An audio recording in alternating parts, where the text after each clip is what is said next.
Vamos abrir Efésios, capítulo 3.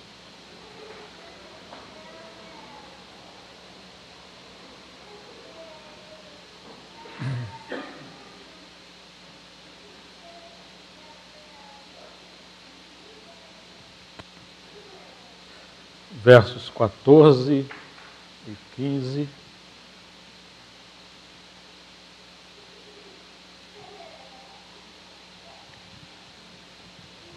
Por esta razão, dobro os meus joelhos perante o Pai,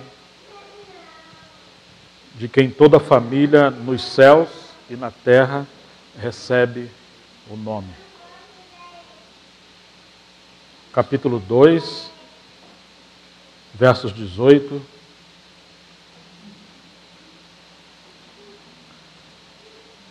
Versos 17, perdão.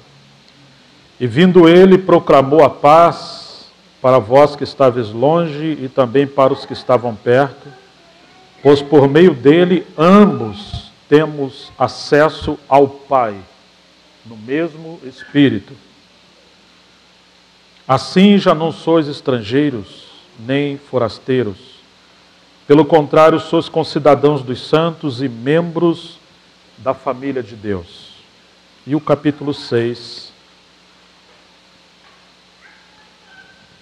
Filhos, obedeceis a vossos pais no Senhor, pois isto é justo. Honra teu pai e tua mãe. Este é o primeiro mandamento com promessa, para que vivas bem e tenhas vida longa sobre a terra. E vós, pais, não provoqueis a ira aos vossos filhos, mas criai-vos na admoestação e na instrução do Senhor, ou na disciplina e na instrução do Senhor. Vamos orar, irmãos. Pai, no nome de Jesus, conforme a Tua palavra tem falado conosco, por meio de Cristo nós temos acesso ao Pai pelo mesmo e único Espírito. E é diante do Pai que nós nos colocamos, rogamos a Tua bênção, para que Teu desejo para essa hora seja cumprido, Senhor. Nós pedimos, fala conosco mais uma vez, ajude-nos a entender a Tua vontade, Senhor. Nós realmente queremos aprender, queremos ser conduzidos por Ti.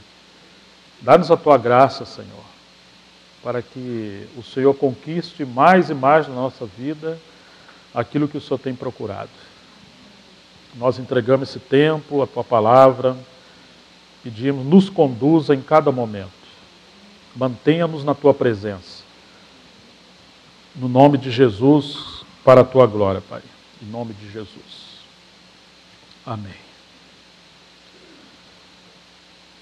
Parece que cada vez mais o Senhor quer nos mostrar que a família na terra não só teve origem em Deus, nos céus, mas o Senhor espera que a família na terra represente a família nos céus. Que a família na terra seja a extensão da família nos céus.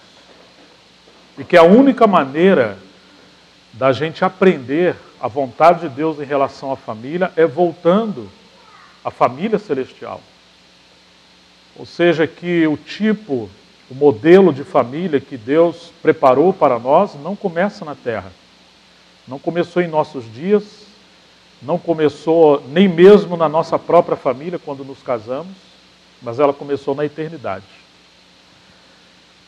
E esse texto está dizendo que Paulo se dobrava diante do Pai, claro, do nosso Senhor Jesus Cristo, de quem toda a família nos céus e na terra toma o nome. Quer dizer que havia e há uma família nos céus.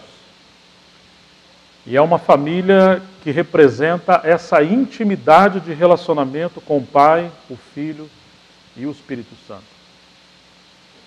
E agora Deus colocou família na terra, porque Ele quis encher a terra, o universo, com a presença dEle. E com essa comunhão de família. Hoje nós estamos aqui com a graça de Deus, porque esse propósito começou lá na eternidade.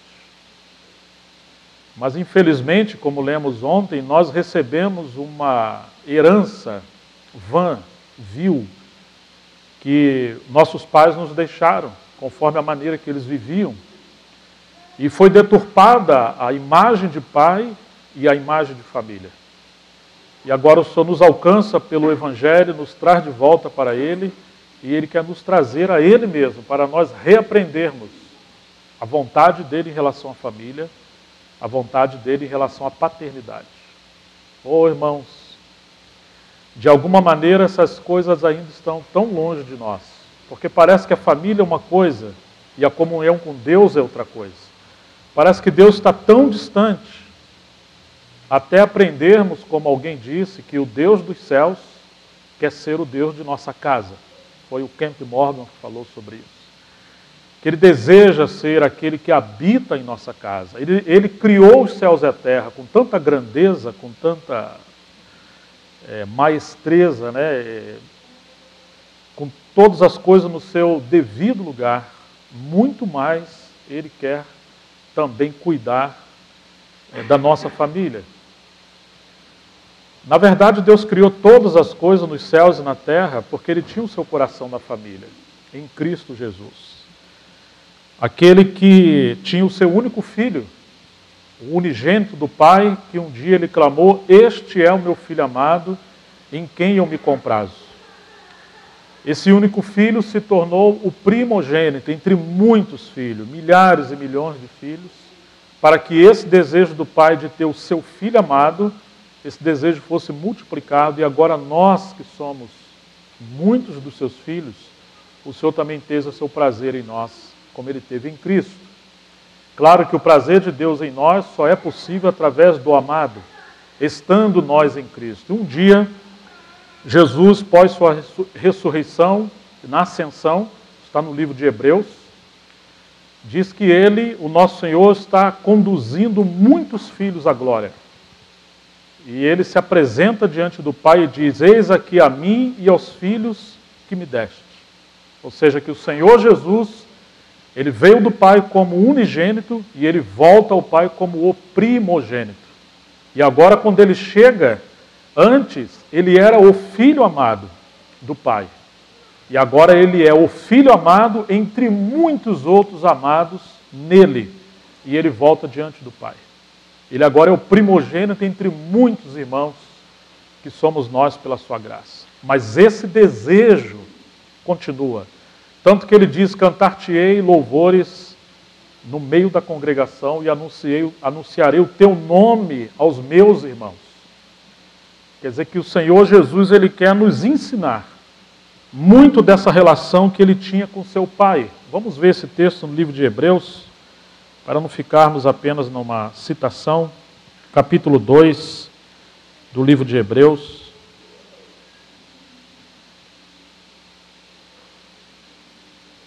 Verso 10.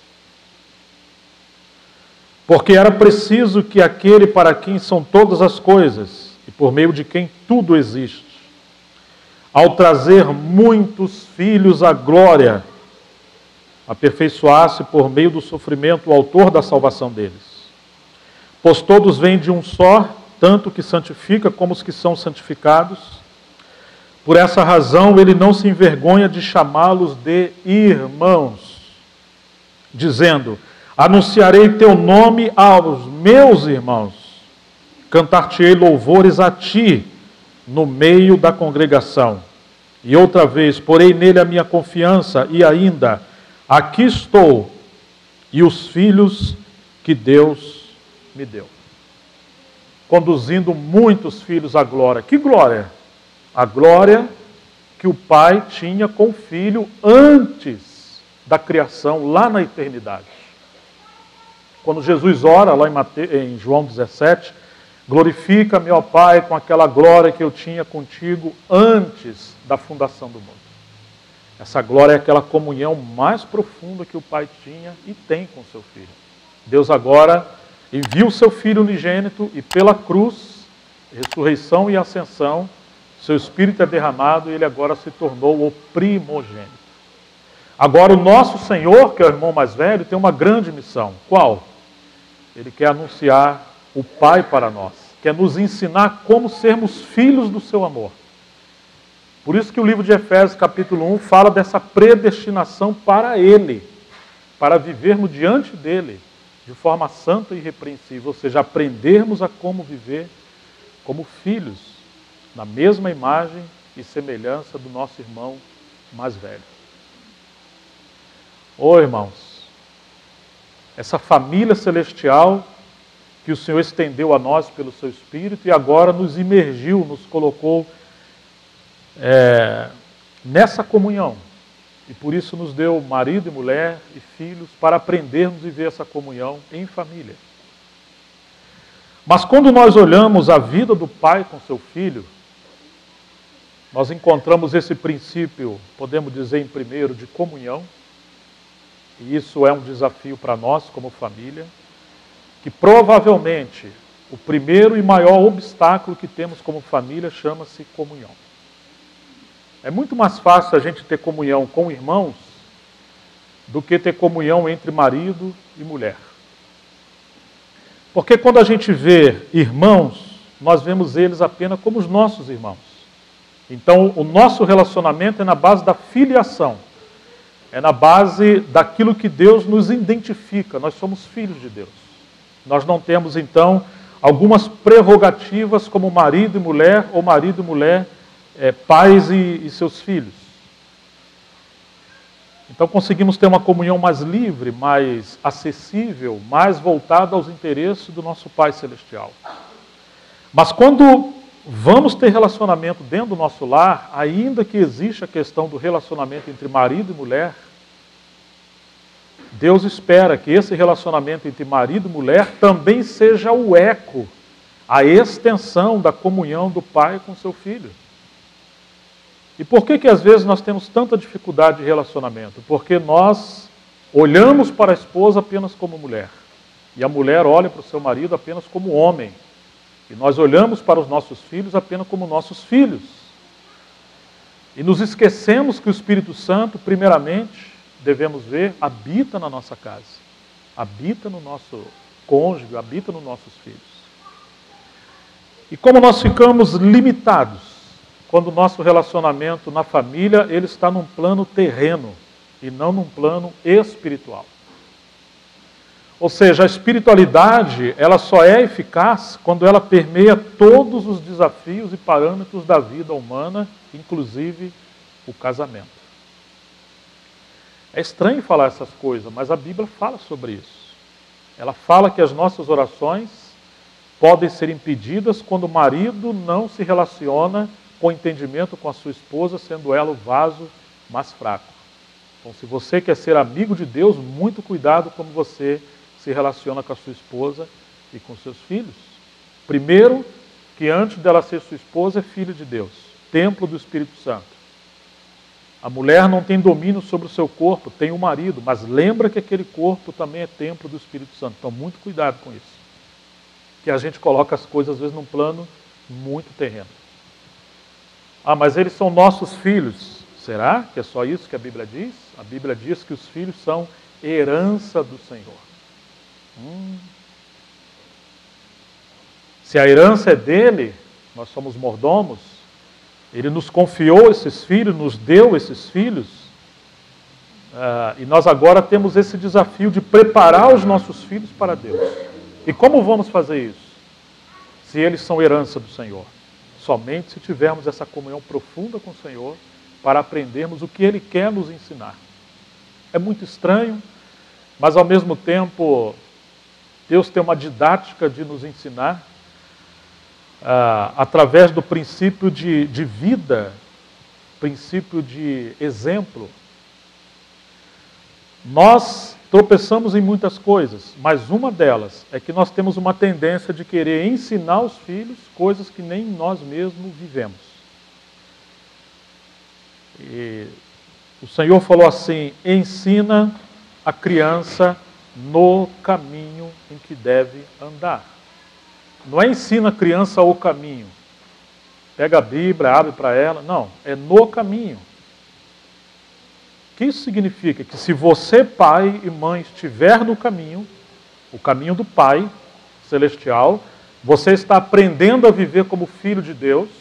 Então você pode pegar a mão do seu filho, que Deus te deu, como sua herança, e você ensinar o seu filho aquilo que você está aprendendo com seu Pai Celestial.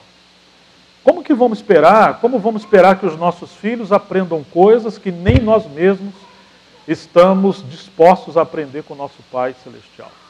Quer dizer que a relação de pais com seus filhos deveria ser a extensão que esses pais também têm como filhos de Deus andando no caminho.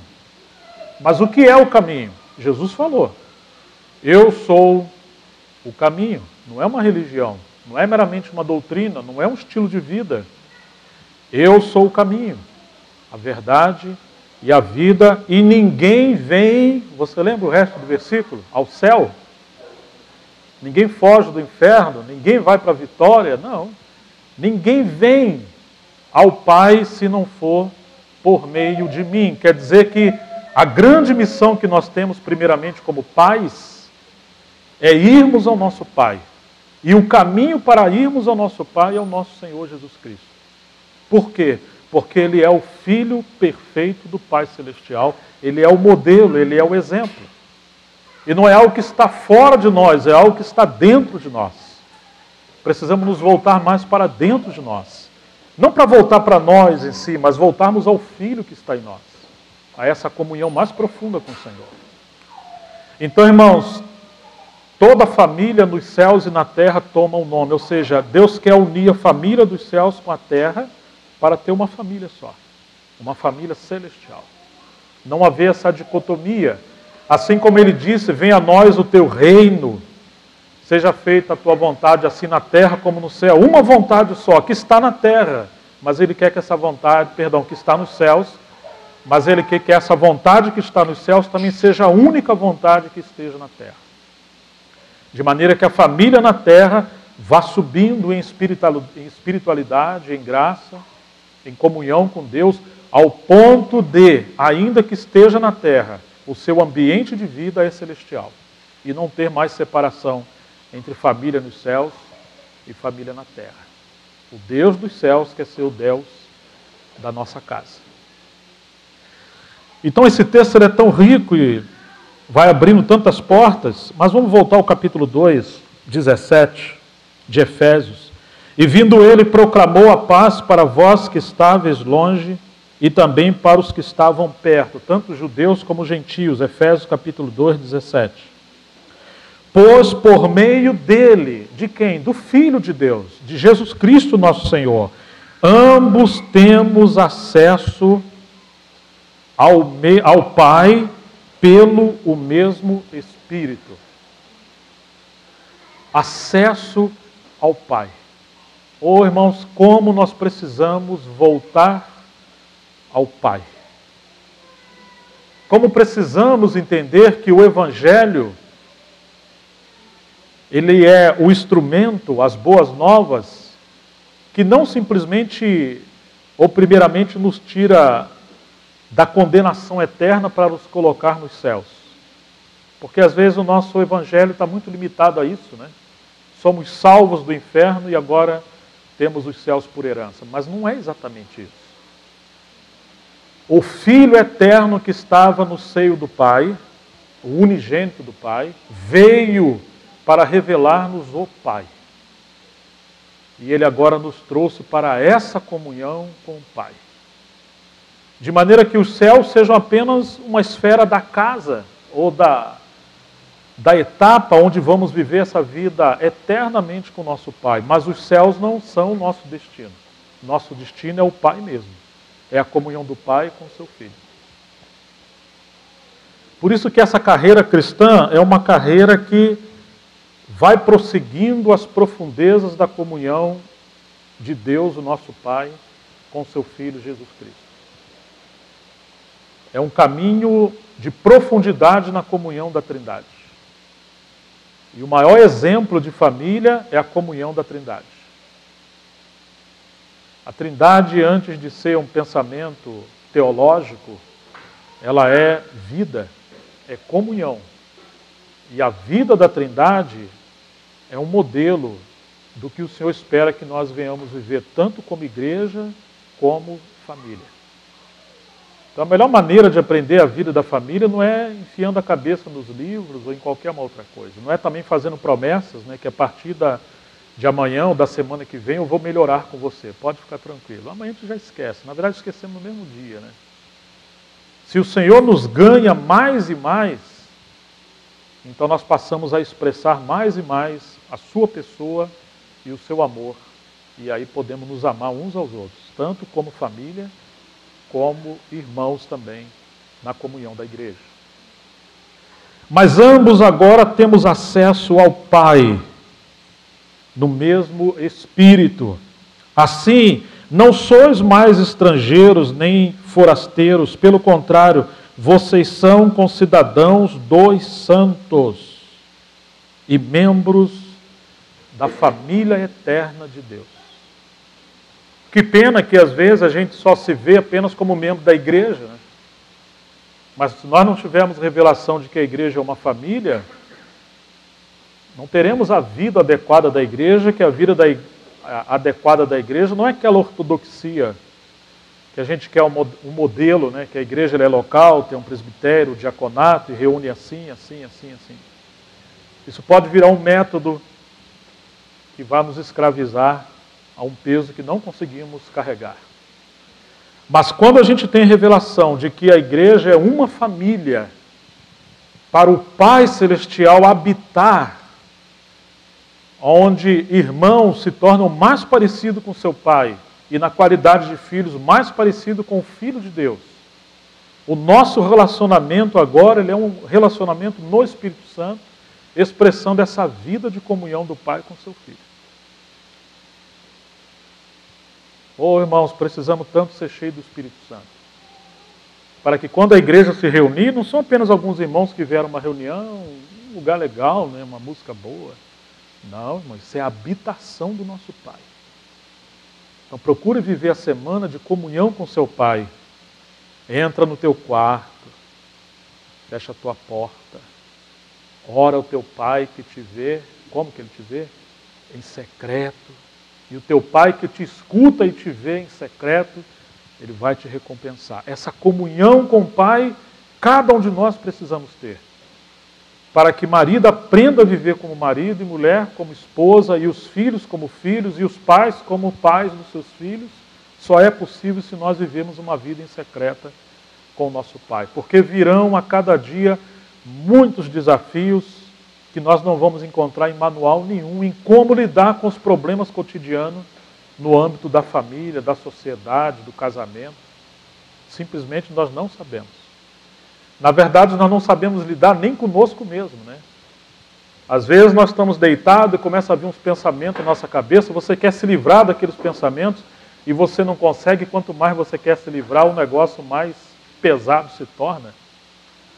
Ou seja, nós mesmos temos um mistério dentro de nós que nós não conseguimos lidar com isso. Como disse Paulo, o bem que eu quero fazer eu não faço, o mal que eu não quero esse faço.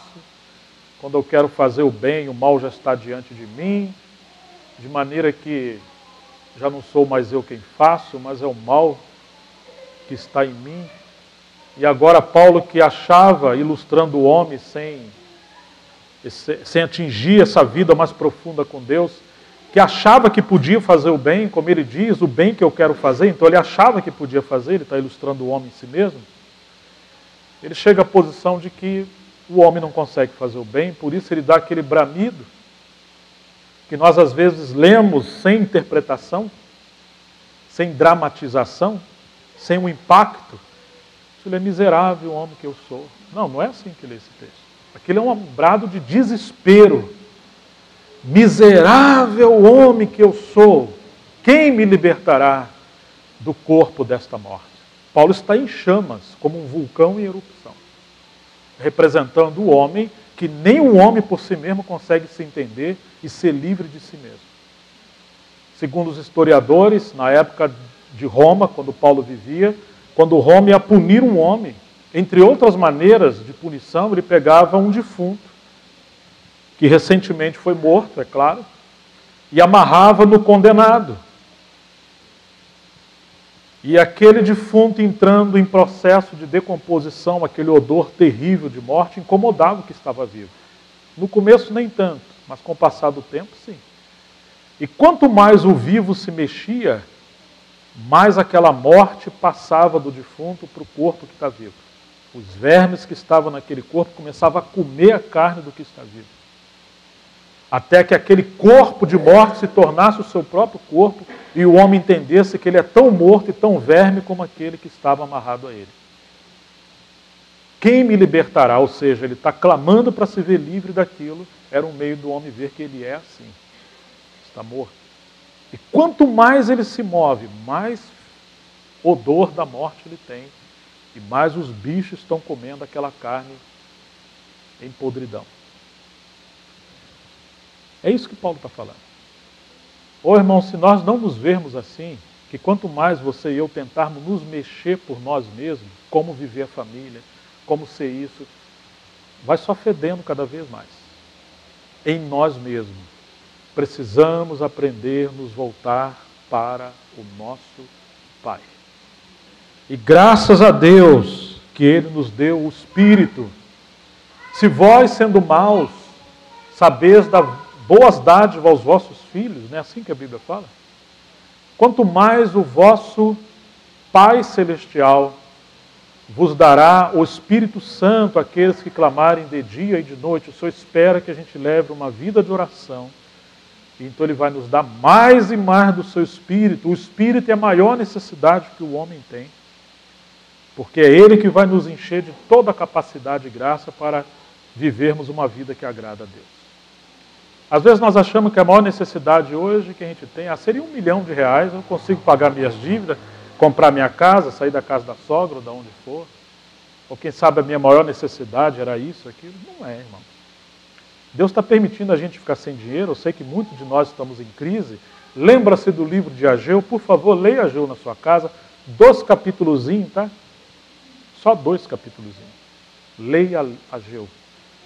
Você vai ver que aquela crise financeira, econômica, social, política, era porque as famílias haviam abandonado a edificação em Deus e cada um voltou para a sua própria casa.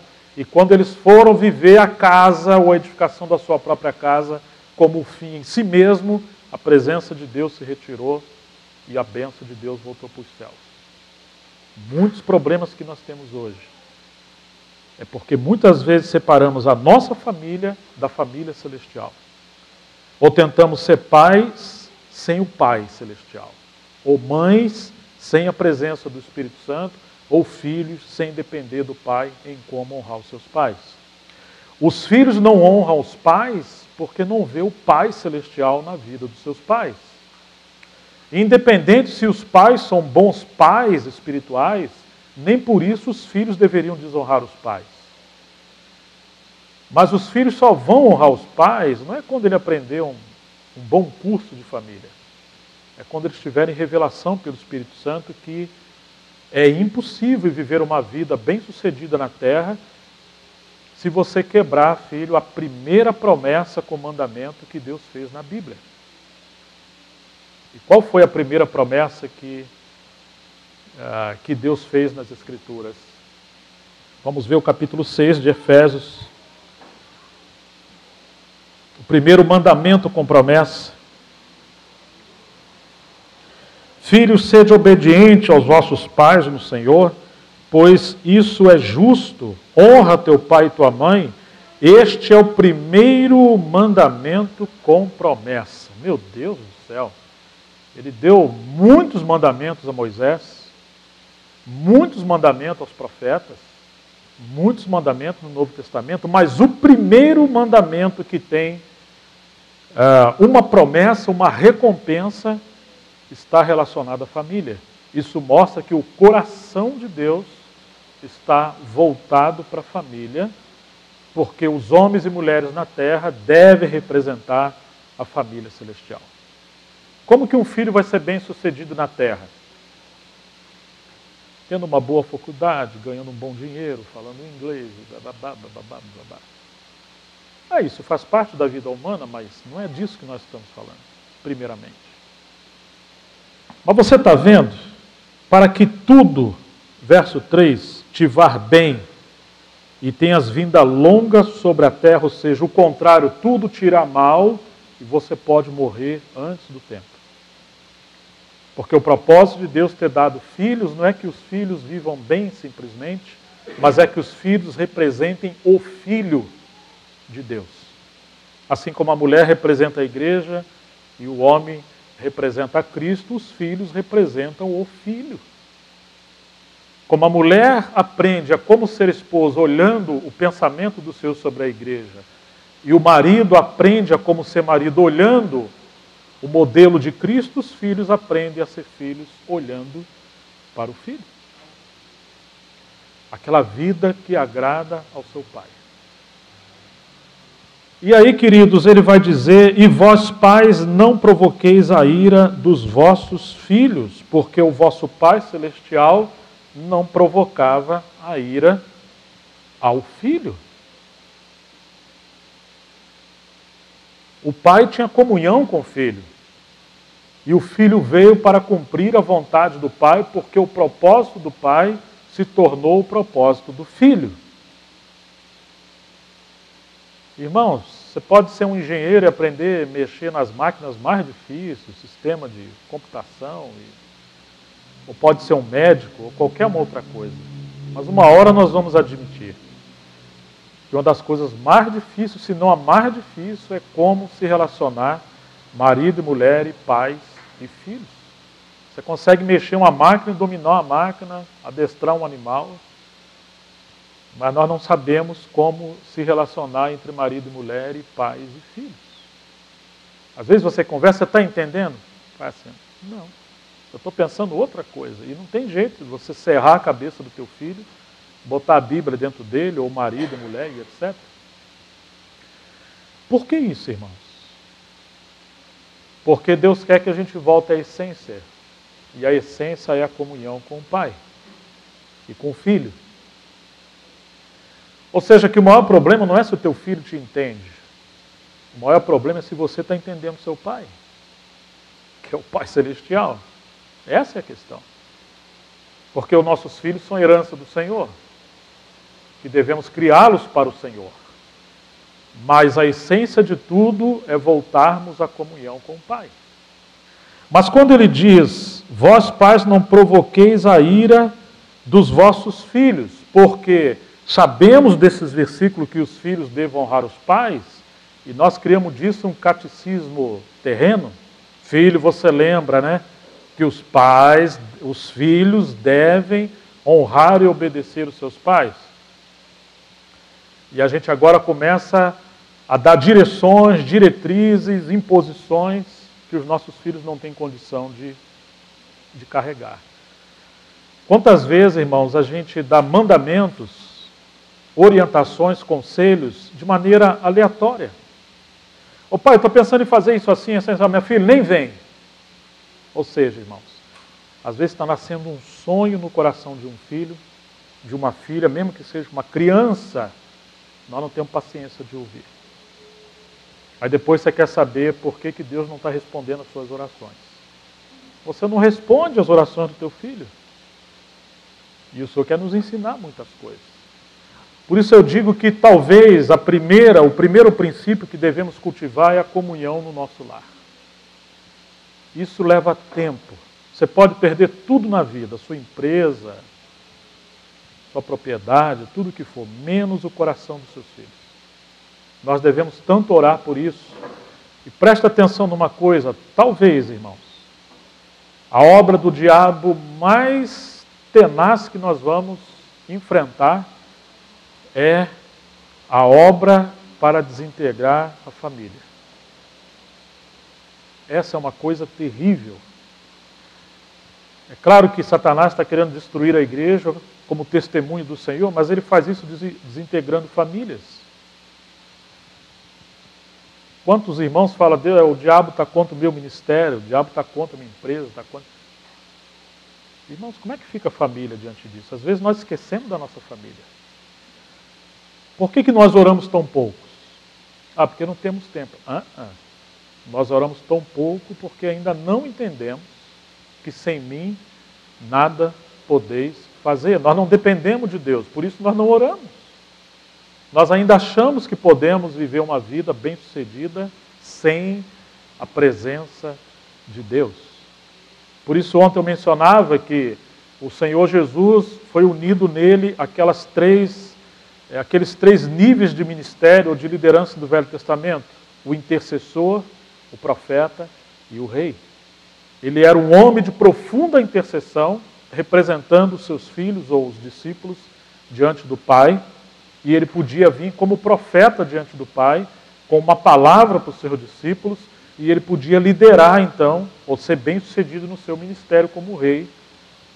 E é isso que o Senhor espera dos seus pais, de nós, marido e mulher. Em primeiro lugar, possamos ser pessoas de oração. Tirai do meio de vós toda a gritaria. Para de gritar com seus filhos. Só vai irritar os seus filhos. Os meus filhos. Não resolve nada. O grito aparece quando estamos na carne e não cheio do Espírito Santo. Não é que a ira é problema, mas a Bíblia diz: irai-vos e não pequeis. Não tem problema você se irar, porque Deus se irou muitas vezes no Velho Testamento. Nós podemos estar irados, cheios do Espírito Santo, e isso representar aquela fúria ou juízo de Deus na nossa casa. Mas a questão não é essa, irmão, é que normalmente os nossos gritos representam que nós estamos vazios do Espírito Santo, vazios da palavra de Deus, e queremos ganhar os nossos filhos no grito. E nós precisamos voltar para a oração para que o Espírito Santo trabalhe no coração dos nossos filhos.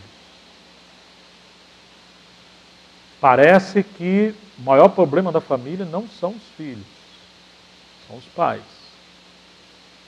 Não é a esposa, é o marido. Não é o marido. Como somos, irmãos? Nós sempre vamos colocar a culpa no outro. E não é uma questão de culpa, é uma questão de princípio. Todos nós precisamos voltar à comunhão com Deus. Nós acordamos de manhã. Qual é a primeira coisa que você faz? Eu vou no banheiro. Não. A primeira coisa que você faz, para nossa vergonha, olhamos o celular. Quase todo mundo faz isso, irmão.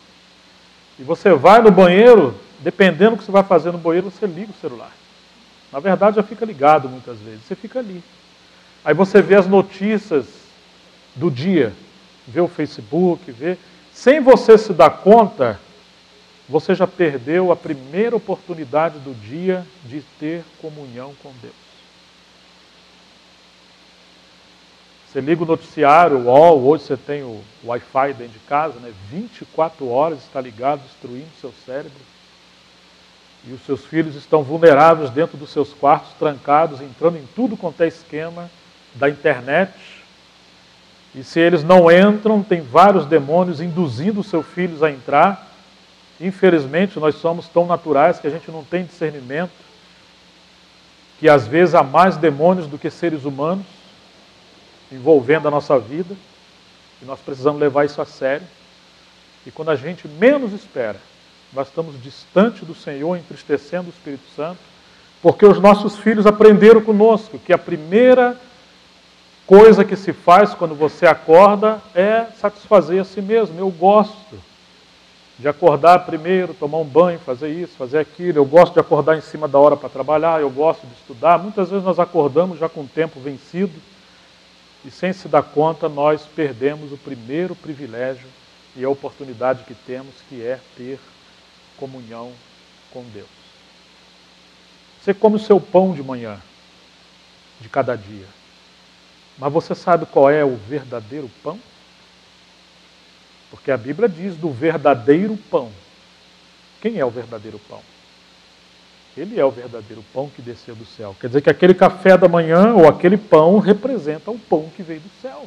Antes de você comer esse pão, deveria comer o verdadeiro pão, que é o nosso Senhor.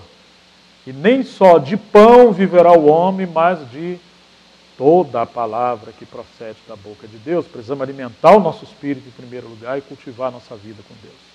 Ainda na mesa. Mas, irmãos, essa questão de voltar à comunhão com Deus, ela é tão singular, que cultivamos pouca comunhão com Deus, porque nós ainda vivemos num plano muito terreno. E sem nos darmos conta, nos tornamos mundanos como as famílias que estão na nossa sociedade. Elas estão correndo atrás de ganhar o seu dinheiro, de ganhar o seu status, enfim, de cumprir os seus compromissos. Mas lembre-se que, como diz o Salmo, se o Senhor não edificar a casa, em vão trabalham os seus edificadores. Se o Senhor não abençoar a nossa casa, nós vamos trabalhar muito e vamos colher muito pouco. E às vezes o motivo porque as coisas não vão bem é porque temos perdido a primeira responsabilidade, que é um privilégio, que é vivermos uma vida para Deus. Por isso que essa questão da família ela é tão séria. E estava pensando hoje quantas intervenções de Deus na família, quando a família não corresponde ao propósito de Deus. Será que a gente lembra qual é a última passagem do Velho Testamento? Antes da última passagem, qual é o último livro do Velho Testamento conforme foi ordenada a nossa Bíblia, a Bíblia que está na sua mão? Qual é o último livro? Vocês lembram? Malaquias. E quais são os últimos 2 versículos de Malaquias? Como é que termina? Não precisa ler lá em cima, só o finalzinho. O Elias que havia de vir, o que ele ia fazer? Ele vai converter o coração dos pais aos seus filhos e o coração dos filhos aos seus pais. Para quê? Para que eu não venha e fira a terra com maldição. Nada fere mais o coração de Deus do que lares desintegrados que desonram a família celestial. Porque tudo é para o seu filho. Então, irmãos, a maldição que tem na terra, ela é consequência de famílias que estão vivendo na terra desassociada dos princípios da família celestial. Nós amputamos os céus da nossa casa e ela se tornou uma casa meramente terrena. E a glória de Deus que deveria encher a nossa casa está só nos céus muitas das vezes. Por isso que a maldição vem. Mas a maldição não vem simplesmente como uma punição, é como um alerta para nos fazer lembrar que nós precisamos voltar ao nosso Pai e voltar aos nossos filhos e os filhos aos pais. Os pais precisam se converter aos seus filhos e os filhos aos pais. Nós nos convertemos ao Senhor, aleluia, mas agora o Senhor fala para nós, meu pai, o homem ou mulher, você se converteu a mim? Sim, a gente vira o rosto para o Senhor, quer buscar o Senhor, vira o rosto para os seus filhos. Nós às vezes nos convertemos à televisão. Irmãos, quanto tempo nós gastamos com a televisão? Com jornal, com futebol, com noticiário, com programas, com tantas coisas. Quanto tempo nós gastamos com internet, com Facebook, com relações sociais, etc. Alguém disse que o Facebook realmente e o WhatsApp têm uma grande função. Ele vai servir no dia que estivermos diante do tribunal de Cristo, que vai ser o meio de justificar porque oramos tão pouco e gastamos tão pouco tempo com a palavra de Deus. Porque a gente estava ocupado com as redes sociais. É para isso que vai servir. Oh, meu Deus, tem misericórdia de nós. Vejam, irmãos, quantas coisas o inimigo coloca diante de nós para a gente não voltar o nosso coração nem para o Pai Celestial e nem para os nossos filhos e nem para marido e mulher. Quanto tempo faz que a gente não tem uma comunhão mais íntima como família e quantos problemas nós temos dentro dos nossos lares. Então esse texto está dizendo para nós, vós pais, não provoqueis a ira dos vossos filhos, mas criai-os na disciplina e instrução do Senhor. Como vamos criar os nossos filhos na disciplina e orientação do Senhor se nós não formos disciplinados e não formos orientados? Primeiro nós precisamos ser orientados. E primeiro precisamos ser também pessoas disciplinadas. para que a nossa orientação que recebemos do Pai Celestial e uma vida de disciplina, ela seja o exemplo para os nossos filhos. Como diz, ensina a criança no caminho, não é o caminho, você tem que estar andando no caminho, e o caminho é o nosso Senhor Jesus Cristo. Ele é o modelo, ele é o ambiente, ele é a sala de aula que nós devemos trilhar junto com os nossos filhos, andando numa vida que agrada a Deus. É muito interessante que nessa questão de pais e filhos, e já que o Senhor é o nosso exemplo, vamos ver o capítulo 5 de Hebreus.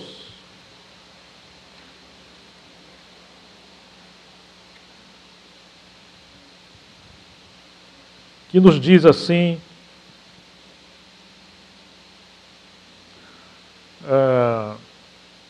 podemos ler o verso 5.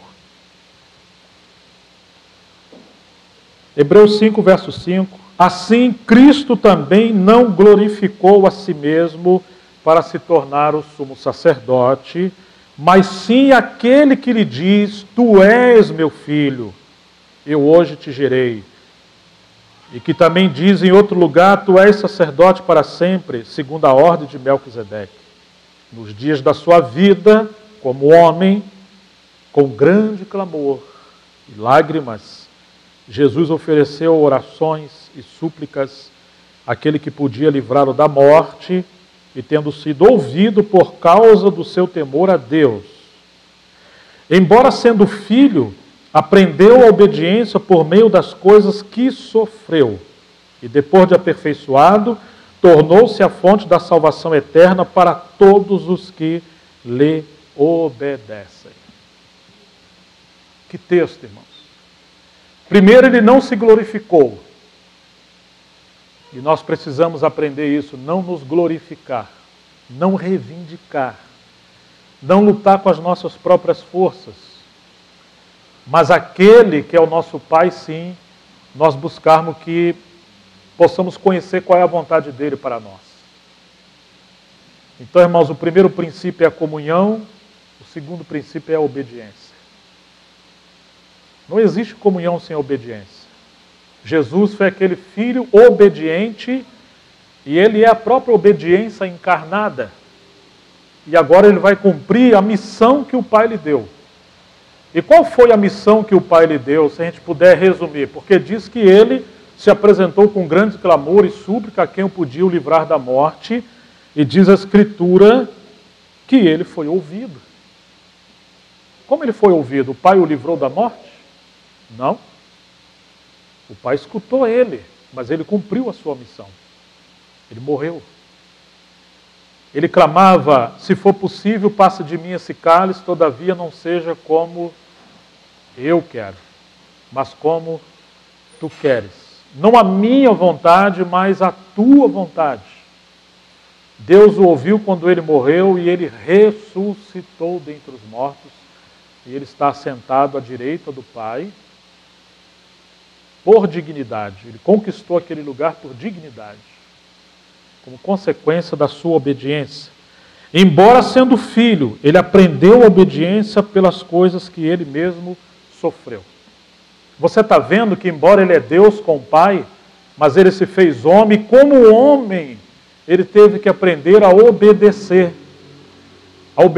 o seu Pai, e o poder da sua obediência, a graça da sua obediência, procedia da comunhão com o seu Pai. Ele vivia na presença do seu Pai. Oh, irmãos, o Senhor espera que os pais vivam com seus filhos e os seus filhos com seus pais, e a gente aprenda a obediência que lhe pertence. Embora ele sendo filho, ele aprendeu a obediência, e o pai não poupou o seu filho. Vamos voltar um pouco atrás, o livro de Romanos, capítulo 8, verso 32. E aqui tem uma lição tanto para filhos como para pais. Romanos, capítulo 8.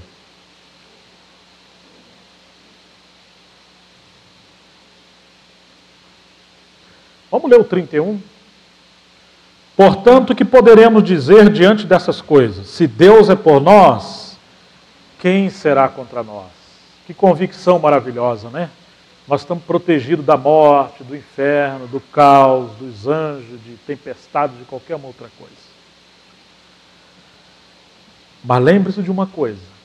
32. Aquele que não poupou o seu próprio filho, mas, pelo contrário, o entregou por todos nós, como não nos dará também com ele todas as coisas? Deus poupou o seu filho? Não. Deus vai poupar você e a mim? Não.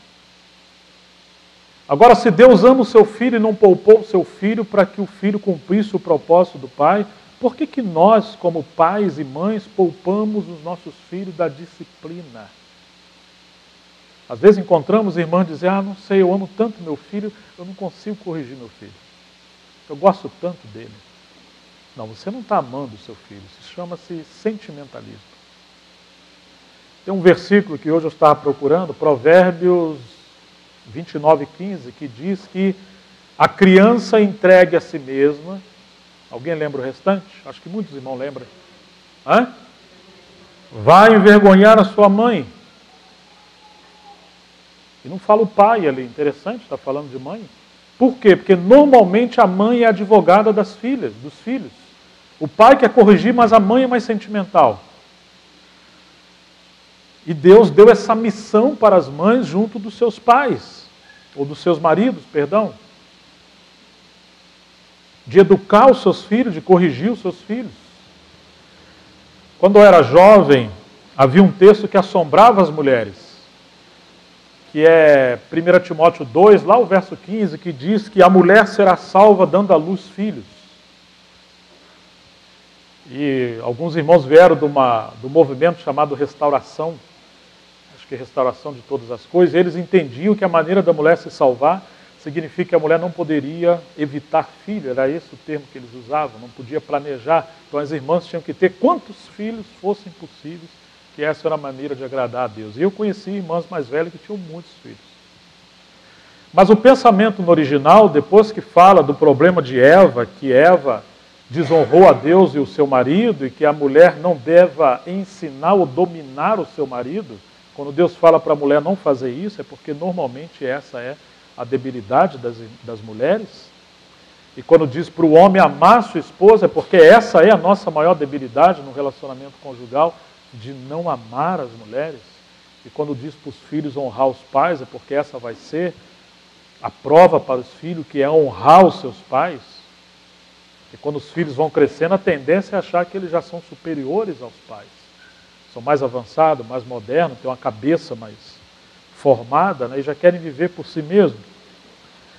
Mas aqui quando diz que as mulheres serão salvas dando à luz filhos, na verdade não é exatamente assim. Significa que a mulher será salva dessa circunstância da mulher viver essa vida numa esfera natural e caída, de não cumprir o seu papel como esposa, assim como Eva não cumpriu, é quando ela cumprir a sua missão como mãe. É isso que a palavra quer dizer para nós. A mulher tem uma grande missão de ser uma mãe que vai educar os seus filhos para o Senhor. Não é aquela missão de sair por aí fazendo coisas, mas é a missão de criar os seus filhos para o Senhor. Quando nós falamos de criação de filhos, e agora está falando que o Senhor não poupou o seu filho, nós vamos ter que aprender a não poupar os nossos filhos da disciplina do Senhor, e nós mesmos vamos ter que aprender a não sermos poupados da disciplina do Senhor.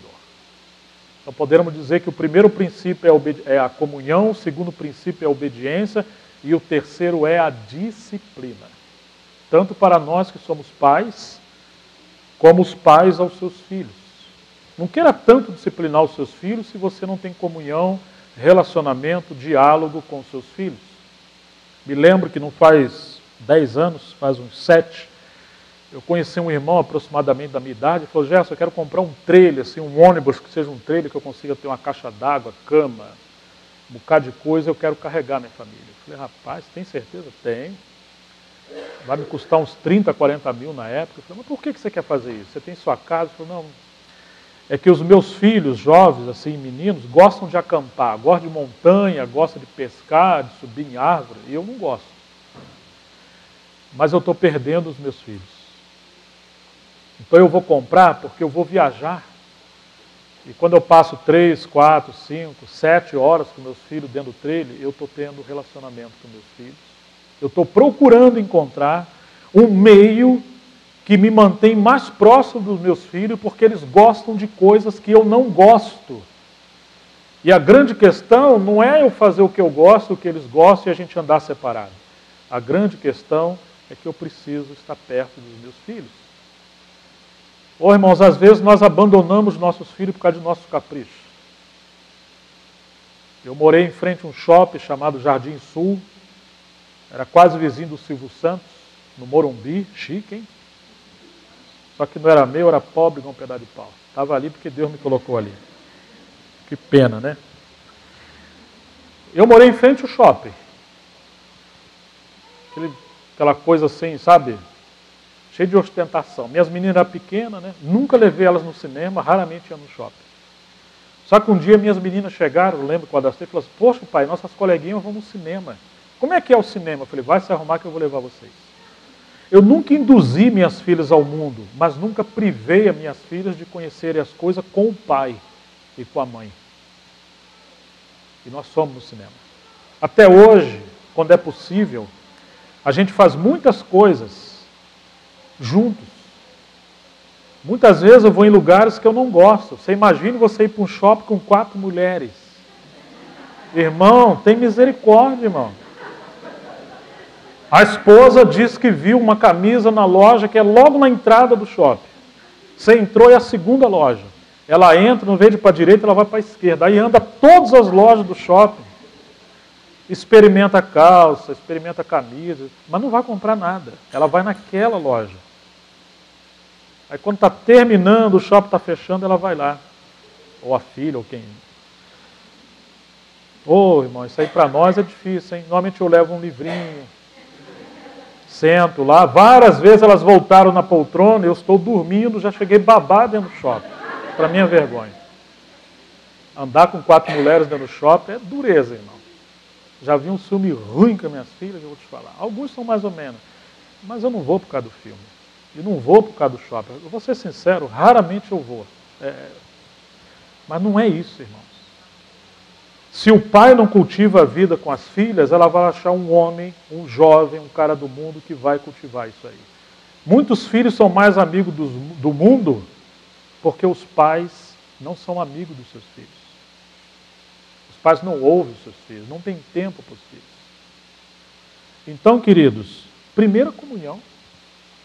Aí você pode pensar em obediência e depois você pode pensar em disciplina. Quando nós pensamos em disciplina, vamos voltar aqui no livro de Hebreus, capítulo 12. Mas eu estou procurando representar o que o Senhor colocou no meu coração, de que tal nós esperamos que os nossos filhos sejam conosco, assim Deus espera que os pais sejam com eles. E assim também marido e mulher.